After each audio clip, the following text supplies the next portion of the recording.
Join us for an exciting day at day one of SummerNats USA at the Freedom Factory in Bradenton, Florida. We start out by unloading Panda off the trailer at the Airbnb. We decided to drive it to SummerNats, so Emma and I rode in it.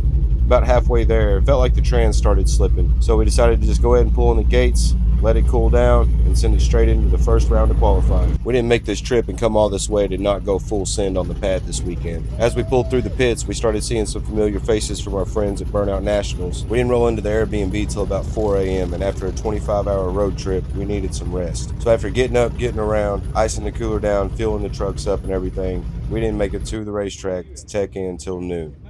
We met up with our friend Nick at Indet Hot Rods. He brought his Dodge Dakota down to compete this weekend. So we got all our burnout tires, tools, the canopy, the chairs, all that unloaded out of the bed of the truck and pulled the hood off, and then Emma and I cruised it over to Tech on the far side of the drag strip.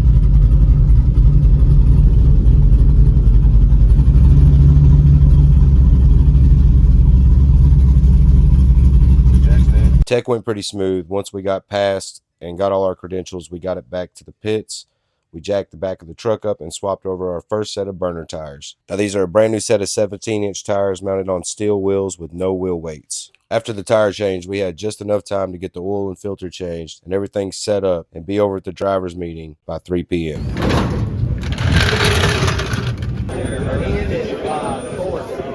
Excited to have everybody from all over, especially our Australian friends back here, which is going to join me in a minute. We want to throw a good party for you guys. It's amazing. The burnouts are a massive part of the SummerNats. You're going to keep hearing that over the course of the event, but thanks to everyone for being here. We know a lot of you have come from a long way away. Thank you.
After the driver's meeting, we were able to go up and watch the developmental class run and then a few rounds of the open class before we had to get in the staging lanes and get ready to go.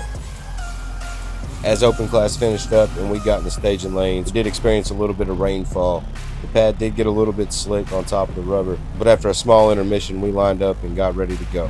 As for the transmission situation, I decided to let it cool off as much as possible, start in second gear, try to shift it to third, and see if it would take it. Now, I've never skid on a wet surface, and I have a lot of changes in the truck, and this is my first skid since all those changes were made over the winter. In this moment, sitting in the seat, I had no idea what was about to happen. But like I said, I didn't come all this way to not go full send.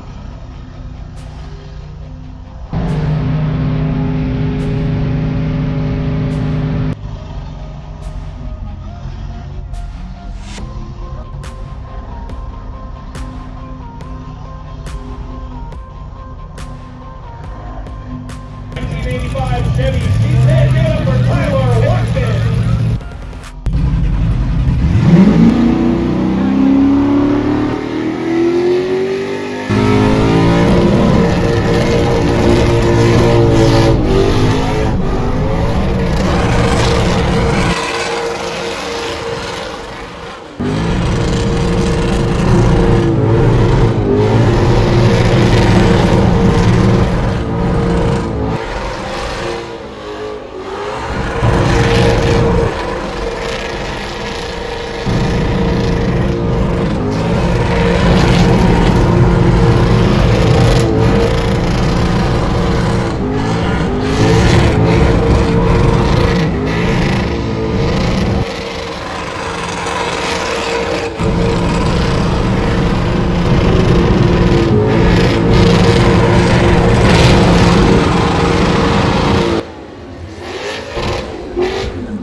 So I shifted it to third in the tip-in lane and it never engaged third. But we had a successful 2-minute run in second gear. Anytime you can pull off the pad, drive your hot rod back to the pits, still have the rods inside the engine, whether you got the tires off the rims or not, that's a victory. And this was Jason's first time to ride on the skid pad, and I'm pretty sure it was the first time for him to ride in Panda as well. And after we got back to the pits, we just parked the truck, let it cool off. We went up and watched the rest of the Pro Class run, and that concluded our day 1 at SummerNats USA.